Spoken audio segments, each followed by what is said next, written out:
Lorsque l'on se penche sur un manga, afin d'en discuter ou de l'analyser, on parle le plus souvent des personnages, du scénario, des thèmes ou encore du dessin, du découpage, voire du rythme.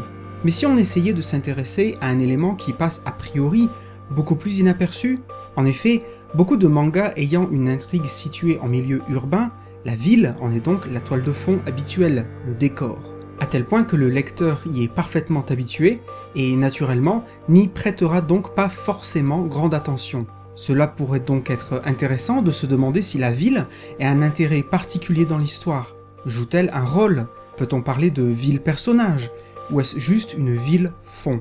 La ville possède-t-elle une utilité dans l'histoire, au vu du réalisme dont le décor peut parfois faire preuve? Et l'absence de ville peut-elle aussi avoir un rôle à jouer, ou encore une signification?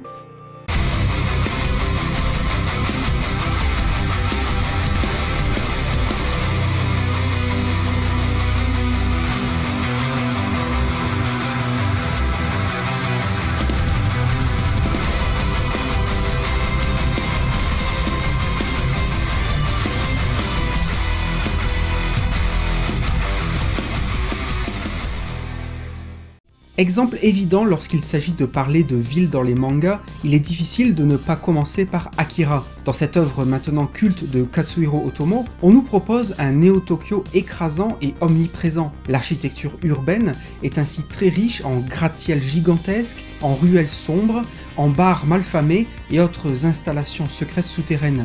Tout ou presque y est froid, voire glacial, tels les couloirs d'un hôpital sale et abandonné. Les personnages apparaissent ainsi souvent minuscules et insignifiants, perdus dans ce béton et cette ferraille. Peut-être peut-on y voir là l'auteur qui murmurerait à l'oreille de certains personnages qu'il est temps de faire table rase. En effet, la destruction urbaine occupe une place conséquente, ne serait-ce que dans la représentation de l'immense pouvoir du personnage titre, incarnant le fantasme japonais du cataclysme nucléaire passé et la peur de le voir se répéter. Mais peut-être est-ce aussi une évocation du destin des personnages d'Akira et de Tetsuo. Ceux-ci ont en effet une fin très incertaine qui tient davantage de la renaissance et de la transformation, à l'image de Néo-Tokyo qui se trouve en état de reconstruction partielle au début du manga, puis subit une seconde destruction massive au fil du récit, et enfin laisse deviner une future résurrection en clôture de l'intrigue. On pourrait donc attribuer ici une fonction allégorique à la ville, celle de la renaissance par la destruction, et y voir un parallèle scénaristique ainsi qu'une incarnation du destin de ces personnages clés. Ce thème de la ville détruite ou transformée peut aussi se retrouver dans Gunm de Yukito Kishiro, avec la cité de Zalem, inatteignable qui flotte au-dessus de la population terrestre, tandis qu'à la surface et directement sous la ville des cieux se trouve la décharge, qui n'est plus que l'ombre d'une entité urbaine, et qui tient plus du dépotoir où sont forcés de vivre ceux qui restent de l'humanité. Manga très chargé en symbolique, il nous est ainsi ici livré une notion de dualité, l'idée de ville miroir. D'un côté, un paradis hors d'atteinte, de l'autre, une ville déchet, un enfer sur terre. Un parallèle donc horizontal, établissant une séparation sociale, mais aussi verticale, représentant l'ascension graduelle de l'héroïne Gali, qui finira par mettre les pieds dans la cité flottante, et même au-delà. Le parcours de l'héroïne fera ainsi office de lien entre ces deux villes, ces deux mondes.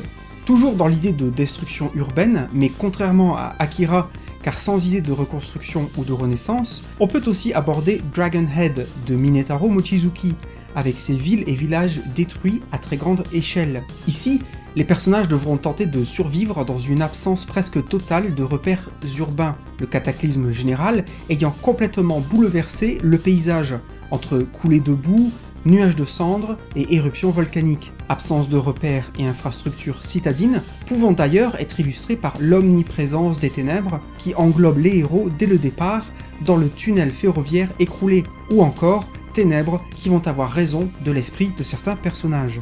L'importance de la ville, voire de son absence, n'est pourtant pas à négliger, puisque le but premier de nos deux adolescents sera de retourner coûte que coûte chez eux, s'accrochant ainsi à l'infime espoir de retrouver leur famille. Paradoxalement, c'est la plupart du temps en milieu urbain ou ce qu'il en reste, qu'ils feront face aux plus grands périls, incarnés le plus souvent par d'autres survivants. Nous pourrions ainsi penser à la ville en tant que souricière, l'objectif étant le fromage, la cité, le piège. Et pour aller encore plus loin dans la thématique de la ville détruite, on peut se pencher sur l'école emportée de Kazuo Umezu, qui nous proposera une absence totale de ville. Suite à un événement des plus mystérieux, une école entière sera en effet transportée dans un milieu désertique et morbide. Monde sans ville, sans architecture, avec le bâtiment scolaire pour seule trace de présence humaine dans cet environnement inhospitalier, seul point d'ancrage vers un semblant de civilisation qui se révélera in fine très fragile.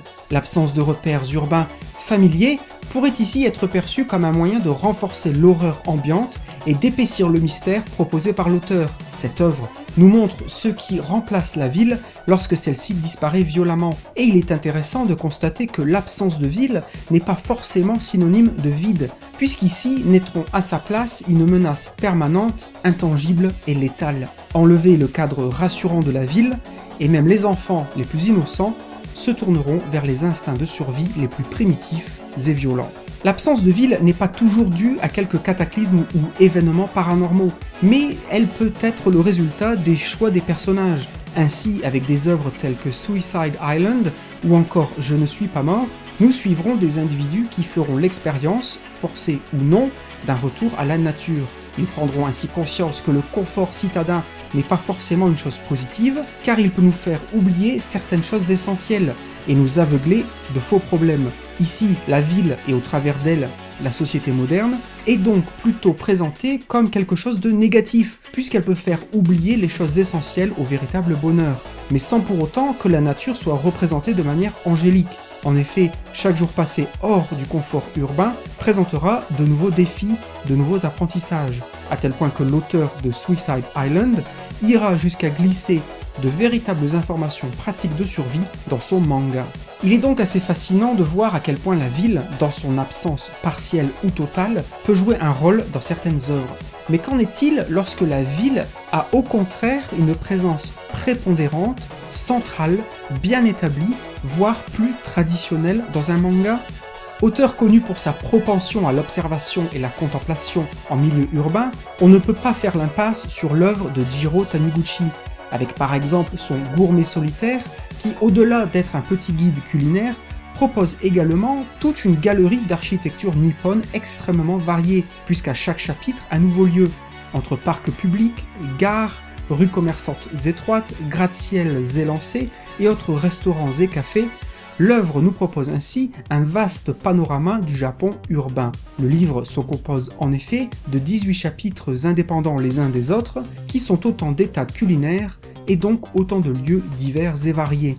Mais on peut aussi trouver chez l'auteur un caractère plus allégorique dans son utilisation de la ville, avec un manga tel que Le Sauveteur, où la ville, dans son aspect plutôt froid et déshumanisé, s'oppose à la nature, puisqu'il est ici question d'un sauveteur de haute montagne qui va être forcé de quitter la quiétude des cimes pour enquêter sur la disparition de la fille d'un de ses défunts amis. On notera d'ailleurs au passage le double sens du titre de l'ouvrage. On assistera alors au combat du montagnard, habitué à faire face au péril de la roche, faisant ici face aux dangers des bas-fonds et vices de la ville moderne. Autrement dit, la ville en tant qu'incarnation des défis à relever et dangers à affronter, à l'image de ce que peut être une face rocheuse, avec notamment ici un défi final lourd de sens, mais dont on ne vous gâchera pas la surprise. La ville peut également parfois servir un portrait réaliste dans certains mangas, qui se penchent davantage sur des aspects sociaux. Par exemple, on trouvera dans Uchijima l'usurier de l'ombre de Shohei Manabe une peinture urbaine remarquable, avec ses différents quartiers et bâtiments qui participent à ancrer l'histoire dans un endroit criant de réalisme. Cette œuvre nous parlant en effet d'un phénomène social réel au Japon, qui est celui des usuriers, appelés là-bas yamikin, la ville très détaillée et omniprésente semble vouloir asseoir un contexte sérieux et étouffant, reflétant par la même occasion l'intrigue et le ton de l'œuvre. À tel point qu'on pourra noter une absence frappante de la nature. Le lecteur aura la plupart du temps droit à du béton froid, des immeubles à perte de vue et autres cités HLM. Le tout dans un manga où les personnages ne montrent aucune compassion ou qui ne se soucient que de gagner de l'argent. À l'image de la nature quasi absente, il y a donc ici très peu de place pour des sentiments plus chaleureux. Au fil des histoires et des galeries de personnages, on passera beaucoup de temps dans les bas-fonds de la société moderne japonaise, entre boîtes de nuit, agences de prostitution, salles de jeux déprimantes, bars malfamés et autres cités HLM inquiétantes. Les différents lieux seront utilisés pour bien identifier les personnages par rapport à leur milieu social. Par exemple, le personnage principal, qui est un usurier qui gagne énormément d'argent, sera souvent dépeint dans sa voiture très voyante, signe extérieur de richesse, mais aussi dans les quartiers extrêmement pauvres, lorsqu'il vient lui-même collecter l'argent de ses clients endettés. Peut-être faut-il voir là une allégorie du sort des différents clients de l'usurier. De la même manière qu'ils sont prisonniers de leur choix de vie qui les conduit à l'endettement impitoyable tel l'Ouroboros, ils sont prisonniers de cette ville au béton froid, gris et implacable. On n'oubliera pas certains autres auteurs tels que Inyo Asano ou encore Kengo Hanazawa qui eux aussi usent d'un réalisme flagrant et même photoréaliste dans leurs décors majoritairement urbains. On pourra peut-être y voir un moyen pour eux de renforcer l'impact d'événements anormaux, voire surnaturels, auxquels seront confrontés leurs personnages. Un peu à l'image du romancier Haruki Murakami, nos mangaka en question posent des décors et environnements citadins au réalisme poussé à l'extrême, qui fourmillent de détails vertigineux, créant ainsi un cadre propice pour mettre en exergue le glissement de leurs personnages vers des expériences au mieux oniriques, au pire apocalyptiques. Et puisqu'il est difficile de parler de ville sans parler d'architecture, il est aussi intéressant de se pencher sur des mangas où celle-ci se montre particulièrement originale, loin d'un réalisme classique et attendu. Un exemple criant se présente au lecteur avec Blame de Tsutomu Nihei. Celui-ci est en effet un cas d'école, puisque l'auteur étudia l'architecture avant de devenir auteur, ce qui ressort donc très fortement sur ses œuvres. Dans tous les travaux de Nihei, l'architecture est labyrinthique, organique et cryptique, à tel point que souvent son origine reste un mystère aux yeux de ses habitants même, et donc à ceux du lecteur. Blame, lui, est connu pour contenir très peu de texte, et il est possible de parcourir plusieurs dizaines de pages sans apercevoir une seule bulle de texte. En contrepartie, les décors ont une place extrêmement importante. L'architecture joue un rôle essentiel, car à l'image des différents niveaux d'un jeu vidéo, le héros va parcourir salle après salle, étage après étage, afin d'atteindre son but quoi qu'il arrive. On pourra le voir par exemple littéralement écrasé par l'environnement, reflétant ainsi sa faiblesse relative dans ce monde déshumanisé et hostile. Très peu d'explications seront données au lecteur quant au contexte, enjeux et personnages eux-mêmes, et voir le protagoniste ainsi évoluer dans cette gigantesque ville tentaculaire résulte en une sensation de vertige et semble laisser entendre que les clés de compréhension sont justement détenues par l'environnement lui-même et non pas par les personnages. On pourrait donc peut-être parler ici de vil personnage, même si, dans ce cas précis, celui-ci reste la plupart du temps muet. Dans le même esprit, il est possible de mentionner également Dédale de l'auteur Takamichi, où l'architecture est extrêmement importante, car ici aussi jouant un rôle majeur dans le déroulement de l'action. En effet, au début de l'intrigue, les deux personnages se réveillent dans un labyrinthe fait de pièces d'appartements où la logique et les lois de la physique ne semblent plus avoir lieu d'être. À intervalles réguliers, l'agencement des pièces change, et étudier l'architecture ambiante devient un défi vital pour nos deux héroïnes afin de trouver des repères et une hypothétique issue. L'environnement est ici la clé, au point d'être un élément scénaristique capital, un acteur à part entière du récit. La thématique des jeux vidéo est ici explicite, puisque nos deux protagonistes travaillent dans ce milieu. Ainsi, on retrouve l'idée de niveau, comme précédemment dans Blame. Enfin, on ne peut pas oublier de mentionner bien sûr les villes cybernétisées et hyper connectées d'œuvres majeures du manga cyberpunk, telles que par exemple Ghost in the Shell ou encore Appleseed, où la frontière entre les personnages et leur environnement est parfois floue, puisqu'ils peuvent se connecter à n'importe quel terminal pour accéder aux informations nécessaires sur le moment. Ville technologique monstrueuse et qui soulève la question chère au cyberpunk du mécanique vivant, ces mangas nous proposent des visions d'urbanisme biomécanique tentaculaire, aux frontières parfois de l'éveil des machines à la conscience. Cités qui sont donc ici partie littéralement intégrante et intégrée non seulement au récit, mais aux personnages eux-mêmes. Un lien homme-machine des plus intéressants. Ainsi, la ville peut être vue comme ayant un rôle de personnage, puisqu'il arrivera aux acteurs du récit d'être parfois confrontés aux attaques de ces villes biomécaniques, notamment dans Appleseed.